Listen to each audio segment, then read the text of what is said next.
La science doit être ouverte pour l'équité.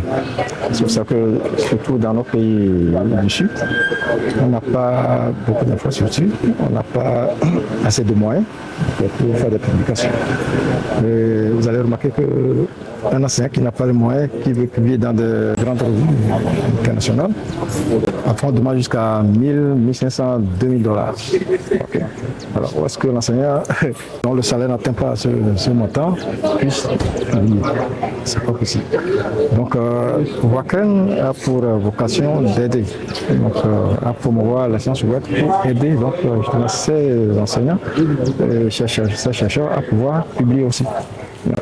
Donc, la qualité de la publication ne dépend pas des revues scientifiques.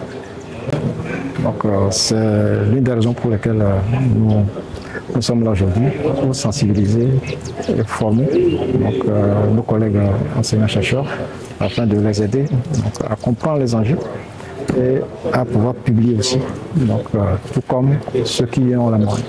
Quand vous êtes enseignant, je crois que je ne vous apprends rien, pour évoluer, bon, il faut publier.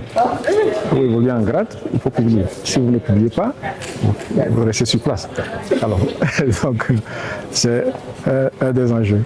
Et c'est un grand défi aussi, parce que si on n'a pas de revues scientifiques qui permettent aux enseignants-chercheurs de pouvoir publier, on ne pourra pas évoluer. Est-ce que bien sûr, oui, c'est pour ça qu'on parle aussi. L'autre sujet, c'est la souveraineté numérique. Donc, il faut que nous ayons nos propres infrastructures, il faut que nous ayons nos propres données sur lesquelles nous allons pouvoir nous baser pour justement travailler. Donc, tout le problème est là. C'est une question à poser aux politiques. Parce que, bon, en tant que directeur général de Wacken, je suis confronté aussi à ce problème. Les États n'investissent pas réellement dans les infrastructures. Il y en a peu qu'ils font, mais pas assez. Okay? Non, vous venez d'écouter les discours. Ouais. Donc, c'est maintenant que les gens commencent pas à se réveiller. Ouais. Ça fait plus de 20 ans qu'on en parle, mais on ne commence pas à se réveiller. Et au Togo, on voit qu'il y a des services publics numériques. On commence pas à dématérialiser les services, et c'est une très bonne chose. Mais si vous dites que moi, ma thèse porte sur ce sujet, j'en parle depuis plus de 20 ans déjà. Ouais. Donc, mais c'est une bonne chose. On dit le temps de Dieu c'est le meilleur temps et je pense qu'on est sur la bonne voie. Ce n'est pas les talents qui manquent.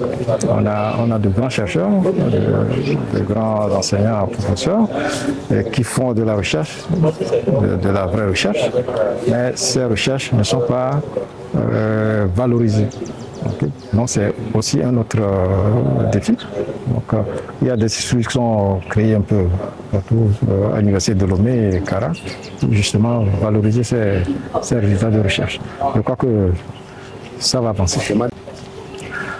À la fin de ces journées, d'abord, il y a les sciences ouvertes, qui sont l'un des sujets dont nous allons discuter.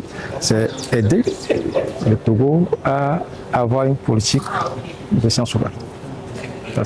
Ça aussi, c'est un des rôles que nous jouons un peu partout dans les pays qui sont sous notre couverture. Donc, on va aider le Togo à avoir sa politique de sciences ouvertes. Merci.